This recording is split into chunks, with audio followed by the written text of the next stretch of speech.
আসসালামু আলাইকুম। তো আশা করি নিশ্চয়ই সকলেই ভালো আছেন। আমি কি আপনারা সবসময় ভালোর দলেই থাকুন। তো আজকের ভিডিওতে আমরা যে বিষয়টা নিয়ে কথা বলবো সেটা হচ্ছে ব্রাজিল কোচ ডুরিবাল জুনিয়র। আপনারা সবাই জানেন যে অলরেডি এই লোকটা ব্রাজিলের ডাগ আউটে 10টা ম্যাচ ছিল, বাট ওই 10টা ম্যাচ থেকে এখনো পর্যন্ত ব্রাজিলকে রাইট টেকে নিয়ে আসতে পারেনি। কখনো হারতেছে, কখনো ড্র করতেছে, কখনো জিততেছে। মানে কনসিস্টেন্টলি ব্রাজিলের যে একটা জয়ের ধারা, ওই ধারাটাতে কিন্তু ব্রাজিলকে এখনো নিয়ে আসতে পারেনি। তো আজকে আমরা ডুরিবাল জুনিয়রের কিছু ডিসিশন নিয়ে কথা বলবো, যে ডিসিশন গুলোতে আদৌ কি তিনি পারফেক্ট ডিসিশন নিতেছেন কিনা সেই বিষয়টা নিয়ে কথা বলবো। তো প্রথমত আপনাদের একটা কথা বলি যে ডুরিবাল জুনিয়র ব্রাজিল দলের দায়িত্ব নেওয়ার পরে কোন জায়গায় উন্নতি করতে পারুক আর না পারুক, ডিফেন্সিভলি মোটামুটি দলটাকে একটু স্ট্রং করেছে আগের চাইতে। প্রথমত তিনি যে অবস্থাতে ছিলেন ওই অবস্থা থেকে মোটামুটি এখন একটু ভালো একটা পজিশনে আছে। এর মাঝে কিন্তু আমরা দেখেছি যে ব্রাজিল কলম্বিয়ার বিপক্ষে ড্র করেছে, তারপর উরুগুয়ের সাথে ড্র করেছে।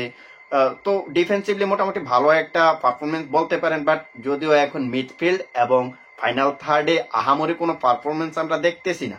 সো এখন কথা হচ্ছে ডিফেন্স লাইনের কথা যেহেতু বলতেছি, ডিফেন্স লাইনে এমন কিছু প্লেয়ারকে নিয়ে ডিসিশন নিতে হবে যে প্লেয়ারগুলো 2026 বিশ্বকাপ খেলতে পারবে এবং ভালো ধরনের কোনো পারফরমেন্স করতে পারবে।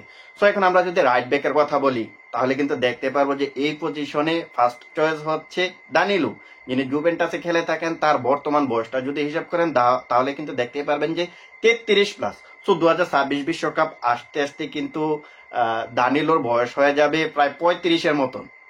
সো আপনি চিন্তা করুন যে 35 বছর বয়সী একটা ডিফেন্ডার কি পারবে আপনার ফার্স্ট উইঙ্গারদের আটকাতে?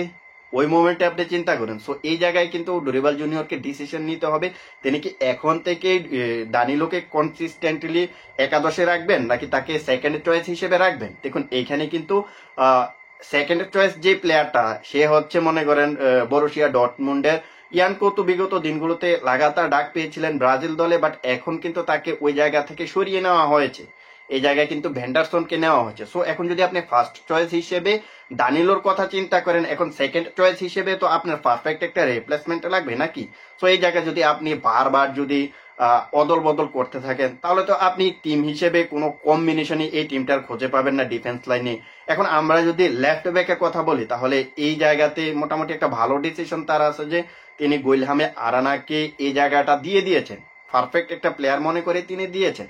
জাস্ট আমি বলবো না যে এই জায়গায় তিনি বেস্ট প্লেয়ার চুজ করেছেন, বাট তিনি যে প্লেয়ারটাকে বারবার সুযোগ দিচ্ছেন ওইটা থেকে মোটামুটি কিছুটা হলো ধারণা পাওয়া যায় যে এই জায়গাতে গুইলহামে আরানা বিশ্বকাপের আগে হয়তো বা ফিক্সড। বিশ্বকাপের আগ পর্যন্ত বিশ্বকাপ পর্যন্ত আপনি ধরে নিতে পারেন যদি ব্রাজিল কোচ ডুরিবাল জুনিয়র যদি বিশ্বকাপ পর্যন্ত থাকে তাহলে ধরে নিতে পারবেন যে এই জায়গায় গুইলহামে আরানা ফিক্সড। বাট সাবস্টিটিউট প্লেয়ারটাকে কখনো ওয়েন্ডেল, কখনো আয়টন লুকাস, কখনো আব্রানকে আপনি রাখতেছেন। সো সাবস্টিটিউট প্লেয়ারটাকে আপনি এখনো পর্যন্ত ফিক্সড করতে পারেন নাই। সো এই জায়গায়ও কিন্তু আপনাকে ভালো একটা ডিসিশন নিতে হবে এই জায়গায় কাকে আপনি একেবারে ফিক্স করবেন সাবস্টিটিউট হিসেবে। হয়তো এই জায়গায় আপনি ওয়েন্ডেলকে অথবা আব্রানকে প্রতিনিয়ত আপনার স্টার্ট করাতে হবে, প্রতিনিয়ত কিন্তু আপনার স্কোয়াডে রাখতে হবে। এই জায়গায় কিন্তু লাড়াচাড়া করলে টিম কম্বিনেশনে বিরাট একটা বাধার সম্মুখীন হতে হবে।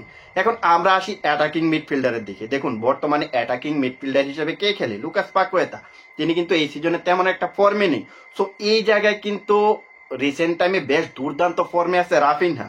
আপনি যদি এখন রাফিনার পারফরমেন্সটা দেখেন লা লিগায় তাহলে কিন্তু দেখতে পারবেন যে 8টা ম্যাচ খেলে 5টা গোল 2টা অ্যাসিস্ট করেছে। অপর দিকে আপনি যদি লুকাস পাকুয়েতার দিকে তাকান তাহলে কিন্তু দেখতে পারবেন যে এই জায়গাটাতে অলরেডি লুকাস পাকুয়েতা 6টা ম্যাচ খেলে ফেলেছে, একটা মাত্র গোল করেছে, কোনো অ্যাসিস্ট নেই। সো এখন আমরা যদি এই দুটা প্লেয়ারের এই সিজনের ওয়ার্ক রেটটা দেখি তাহলে কিন্তু দেখতে পারবেন যে রাফিনহার ধারের কাছেও নেই লুকাস পাকুয়েতা। সো এই জায়গাটাতে লুকাস পাকুয়েতার বদলে হয়তোবা রাফিনহাকে যদি একটা স্টার্ট করানো হয় কয়েকটা ম্যাচ তাহলে কিন্তু বোঝা যাবে যে এই জায়গাতে রাফিনহা ফিক্সড হতে পারে নাকি আপনার লুকাস পাকুয়েতা ফিক্সড হতে পারে। যদিও রাফিনা একজন রাইট উইঙ্গার, বাট বর্তমানে তিনি হ্যান্সি ফ্লিকের অধীনে যে ধরনের পারফরমেন্স দিতেছে সেই অনুযায়ী বলাই যায় যে এই জায়গাতে বর্তমানে রাফিনাকে খেলানো উচিত। এটা আপনাদের ওপিনিয়ন কি, আপনারাও এখন সেটা জানাতে পারেন।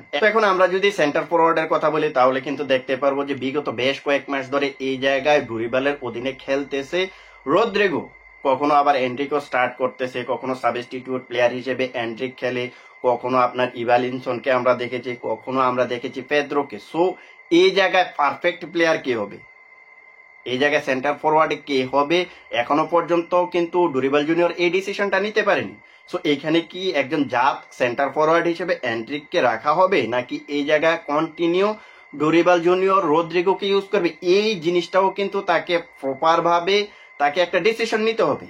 সো এখন আমরা যদি আজকে রদ্রিগোকে দেখি, কালকে যদি এন্ড্রিককে দেখি, এরপরে যদি সাবস্টিটিউট প্লেয়ার হিসেবে যদি আরেকজন প্লেয়ারকে দেখি, তাহলে কিন্তু এই জিনিসটা তো হচ্ছে না। টিম কম্বিনেশনে কিন্তু বিরাট একটা বাধা আসতে পারে এই ডিসিশন গুলার কারণে। আপনি যে কোনো একটা প্লেয়ারকে এই জায়গায় সিলেক্ট করতে হবে। হয়তো আপনি কোনো সময় দেখা গেছে যে রদ্রিগোকে আপনি রাইট উইংসে খেলান অথবা অ্যাটাকিং মিডফিল্ডার হিসেবেও খেলান।